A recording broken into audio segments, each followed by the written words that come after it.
Alamin ang latest weather update ngayon dito sa Sir Aris Official Weather News Today.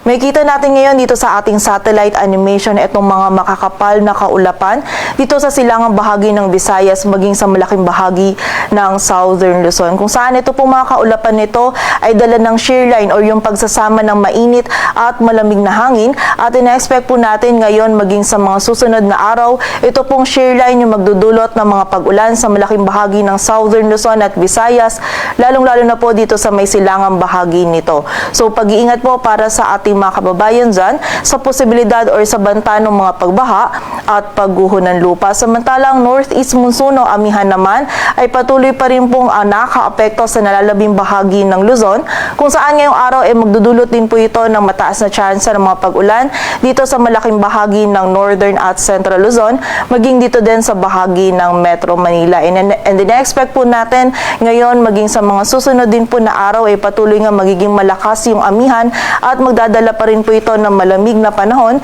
dito sa malaking bahagi ng Luzon. And sa kasalukuyan ay wala tayong minomonitor na bagyo or low pressure area na maaari makaapekto dito sa ating bansa.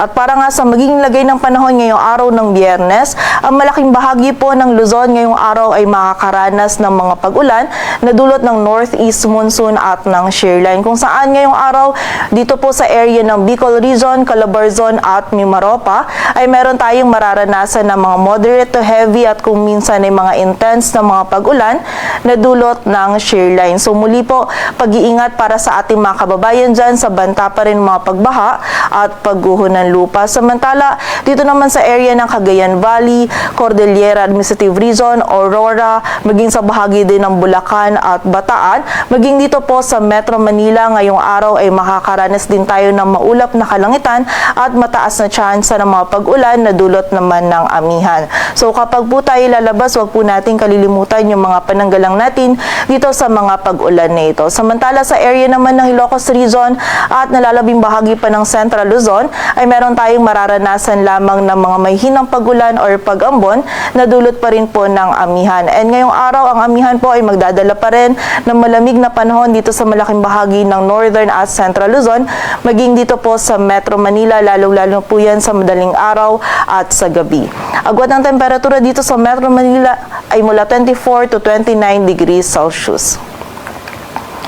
Samantala sa bahagi naman ng Visayas at Mindanao, patuloy pa rin po makakaranas ng maulap na kalangitan at ng mga pag-ulan, pagkidlat at pagkulog itong buong bahagi ng Visayas, maging ang Palawan at ang area din po ng Dinagat Islands, dulot pa rin yan ng shear line. So muli po, patuloy pong pag-iingat sa mga kababayan natin dyan sa banta pa rin ng mga pagbaha at pagguho ng lupa. Samantala dito naman sa nalalabing bahagi ng Mindanao ay meron tayong mararanasan pa rin ng mga isolated o yung mga biglaang pag-ulan, pagkidlat at pagkulog na dulot naman ng easterlies. Agwat ng temperatura sa Cebu ay mula 24 to 30 degrees Celsius at sa Davao naman ay 25 to 32 degrees Celsius. At dahil nga po sa mga pag-ulan na dulot at may dudulot pa ng shear line ngayon at sa mga susunod na araw, ay meron po tayong pinalabas na weather advisory kung saan ngayong araw meron tayong mararanasan na heavy to intense na mga pag-ulan sa Eastern Samar, Northern Samar, Sorsogon, Albay, Camarines Sur at sa Catanduanes. Samantalang moderate to heavy naman po yung mga pag-ulan dito sa Biliran, Samar, Masbate, Romblon, Oriental Mindoro, Marinduque, Camarines Norte at sa Quezon. Samantala, bukas naman po ay meron pa ring mga heavy to intense na mga pag-ulan dito sa Quezon at sa area din ng Camarines Norte. At moderate to heavy naman po yung mga pag-ulan dito sa Oriental Mindoro, Marinduque, Camarines Sur, maging sa bahagi ng Batangas, Laguna, Rizal at Bulacan. Samantala, by Sunday naman is mababawasan na po yung mga pag-ulan na dulot ng shear line, but meron pa rin po mga moderate to heavy na mga pag-ulan dito sa area ng Quezon at sa Camarines Norte. So muli po, pag-iingat po para sa ating mga kababayan sa banta ng mga pagbaha at pagguho ng lupa, and also makipag-ugnayan din po tayo sa ating mga LGU, lalong-lalo na yung mga areas natin na prone sa flash floods and landslides maging sa mga bulubunduking lugar. Samantala, para naman sa lagay ng dagat baybayin ng ating bansa, meron po tayong nakataas pa din na gale warning dito sa northern and eastern coast ng Catanduanes, maging sa northern and eastern coast ng Northern Samar at sa eastern coast ng Eastern Samar, kung saan hindi pa rin po natin pinapayagang pumalaot yung mga kababayan nating mangisda, pati na rin yung may mga maliliit na sasakyang pandagat.